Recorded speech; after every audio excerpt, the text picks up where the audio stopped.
Hello, everyone.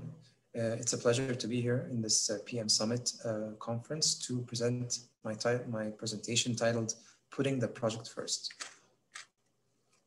Now, by means of introduction, my background is that I have a bachelor's and master's degrees in construction engineering from the American University in Cairo. I have a construction law master's degree from Robert Gordon University and a PhD from the School of Built Environment from Salford University.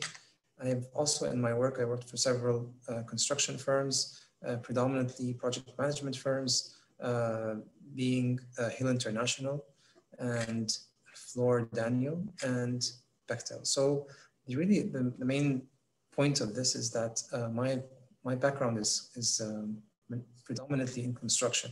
So when we talk about project management, my really experience and my education is really in construction. So whenever I address anything in this presentation, it's really from a construction background. Now let me start by asking you a few questions that we really all encounter at work.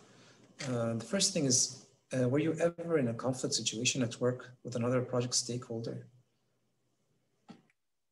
So whether you are a client or a customer, it's common that you would be in conflict sometimes with another client or another customer.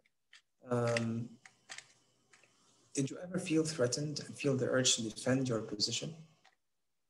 And did you ever ask yourself in that situation about the best interest of the project and acted accordingly? Now, even if that means backtracking on your position, so you have a conflict and feel the urge to defend yourself, but then you find that for the best interest of the project, you need to backtrack on your position. The point of these questions is that project management is all about the project. So all project stakeholders should really work in the best interest of the project, not putting their interest ahead. So let's take a look at the construction scenarios. As I mentioned, my background is in construction. So I will give you examples from the construction discipline to highlight this point. Now in construction, we have several parties to a construction contract. Basically, we have the employer. The employer is the one who decides to go on with the project. He's the owner of the project. And the employer hires a project management firm, or what we call the engineer. And the engineer also supervises the contractor. Now, of course, in a construction project, there are other entities as well, but for the purpose of this presentation, let's consider these three entities. And now we'll take a look at some scenarios where the employer, the engineer, contractor encounter, and we'll see how their interests can conflict with putting the project first. Now let's start with the employer. Now let's imagine this scenario. Let's imagine there is a mixed-use project, and the duration for this project is 3 years, and that the project started in 2013. And in November 2016, so towards the end of the project, towards the planned end of the project, the Egyptian pound flotation happened. Of course, that disrupted a lot of the contracting works, and the contractor in this project sends a claim for additional compensation to the employer saying, you know, my prices have gone up dramatically. I cannot continue like this. I need help. I need financial assistance. And the contract that the contractor signed does not allow for compensation due to fluctuations in currency, or even, let's say, an event like that. Now, the employer is faced with several thoughts. Do I pay the money and help the contractor, although not allowed for under the contract? If so, what will the auditors think? Of course, when we talk about money like this, the money is substantial. So would the employer release millions of pounds to assist the contractor when the contract does not allow for that? And also, in addition to the auditors, how will this employer manage, how he convince the board? What will he tell the board? But then here's in this purple thought, this is the project now speaking. So, but not paying may delay the project. I know that the contractor is under financial stress. I need to relieve the stress for the purpose of the project. So if I don't delay, then if I don't pay, then this is going to delay the project. So the employer considers all these thoughts and at the end decides not to pay. And by deciding not to pay, the consequence is that until this day, then the project is still under construction. The contractor was just not complete the project on time. Of course, in a normal construction scenario, you would have other factors that may delay the performance. But of course, if the owner had considered the project first, then that would have really helped the contractor with progressing the work and trying to complete on time. Now let's take a look at the engineer. Now say, and this scenario is a very common scenario as well, just like the last one, and applies to a lot of projects. So a contractor submits a claim for additional compensation of time, and the engineer reviews the claim and rejects it. He sees that the claim really has no merit under the contract. The contractor objects to this engineer's rejection and requests that the engineer issues a determination, what is called in the contract as a determination, in light of the additional facts and justifications. So the contractor submits additional facts and justifications, and the contractor requests the engineer's determination. Now, for those of you who are not familiar with construction, by the word determination, the engineer in this case, whom the employer hired, is now obligated to provide a fair decision on or a fair assessment of the contractor's claim. So whereas the engineer initially rejected the claim, the contractor now presents new facts or represents the claim, and the engineer really now has an obligation to act fairly in assessing this claim. Now in this scenario, the engineer reconsiders and thinks that the contractor is in fact entitled to compensation and time. So something went wrong in his initial assessment, and the engineer thinks that now the contractor is entitled to time and compensation. So the engineer here thinks, should I reverse my initial rejection of the contractor's claim? But if I do that, then that's embarrassing. What will the employer think? So I initially rejected it, and now I am reconsidering my position, and the employer will then can hold the engineer in breach of the consultancy contract. Now this consultancy contract, which is the contract between the employer and the engineer, basically requires the engineer to act in the best interest of the employer. So how can the engineer be acting on the best interest of the employer if the engineer is recommending additional compensation and time to the contractor? Now, but at the same time, in the construction contract, as I mentioned, the engineer has to provide a fair determination. So the engineer is thinking, if I don't provide a fair determination, then I'm breaching my obligations under the construction contract.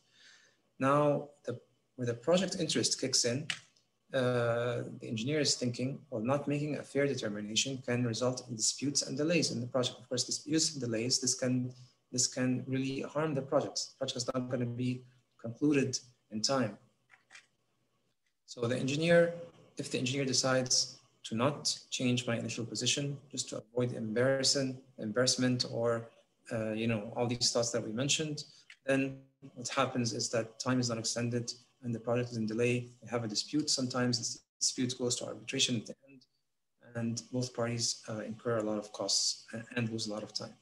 So that's the engineer. And the contractor is, say there's a normal tendering process. The contractor receives the tender documents, and the contractor notices missing information in the tender documents. So there are ambiguities in the tender documents. Tender documents, as we know, are comprised of drawings, specifications, bill of quantities. So the contractor takes a good look at the documents and finds that there's really a big error in the documents. And of course, what happens in the tender process is that the contractor is required, or the tender is required to seek clarification from the engineer or the employer about this ambiguity so that it can be answered, and the answer would be shared with all the bidders. So the contractor and realizes that this missing information is really worth millions of pounds. It's a really critical, a lot of missing information. And so the contractor now is thinking, should I notify the engineer of the missing information at the tender stage? So if so, my proposal might be too high.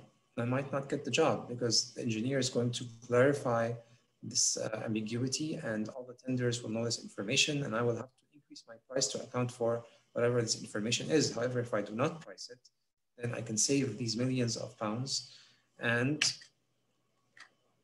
I can later submit these as claims. So if I get awarded this contract, I can raise, that your contract documents now are missing this information and I demand a compensation for that. But this can be, the contractor is thinking, this can be considered taking an unfair advantage of other contractors because there are other contractors who asked questions when they found ambiguities. And now I found something that is worth asking and I chose to not ask about it and to make it up later on. And then here's putting the project first. There's the project interest is making claims after award can result in disputes, additional costs, and additional time. As you can understand, an employer who is faced with millions of pounds of claims because of design errors, for example, that were very apparent during the tender stage that could have been raised as queries, that would really make an employer unhappy, and of course it can result in disputes with this contractor, and this of course can result in additional costs and time, of course.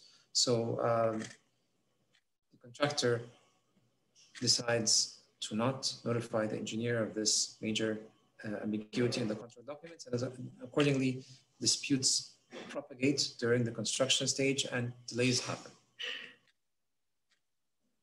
Now, so what's the solution to all this? The solution is that we have to manage the project, putting its interest first above anything else. That's really the core of project management. And in construction, we have a contract template, an international standard contract that we use in construction that has been around for decades, and especially is very, very well known in the MENA region and is well known worldwide. Actually, it's called the FIDIC contract. FIDIC stands for the International Federation of Consulting Engineers, and of course, throughout the years since 1957, this contract has had several additions up to the latest, the 2017 edition. Now, what you see in front of you is the FIDIC Red Book 2017 edition, and that's the contract form where there are works. Of course, there's an employer and there's a designer who designs the work, who's the engineer, and the contractor is just the builder. So in this contract, there's a clause that really I recommend that project management firms from all disciplines really try to incorporate this clause into their contracts.